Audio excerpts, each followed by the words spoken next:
Let me just say one more time, I'm not saying these are 4 proofs for the resurrection. No historian, speaking as a historian, is going to say you can prove the resurrection historically. These are just the 4 reasons historians are still taking this seriously, why they consider the resurrection a lingering puzzle of historical inquiry.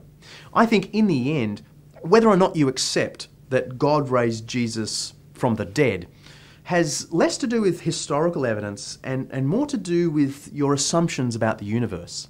If you assume that there's no God, nothing but the laws of nature regulating the universe, then of course you're going to look at these 4 pieces of information and try and find a naturalistic explanation, no matter how far-fetched that has to be, in order to come to the conclusion Jesus wasn't raised from the dead. But if you do believe that there's a God, that there's something beyond the laws of nature, then you are at perfect liberty to look at these 4 pieces of information about Jesus' resurrection and decide whether or not he rose again.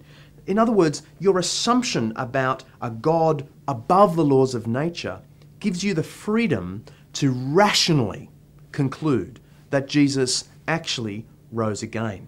So we need to look at our assumptions, not just the historical data.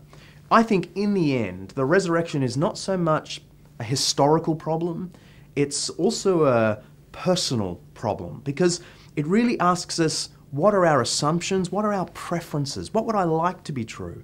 I think a lot of people look at the idea of Jesus rising again, conclude that if it were true, it would have claims on my life. And so they conclude it isn't true, because I don't want it to have claims on my life. I think we've got to admit that that plays some part in our decision about all this stuff.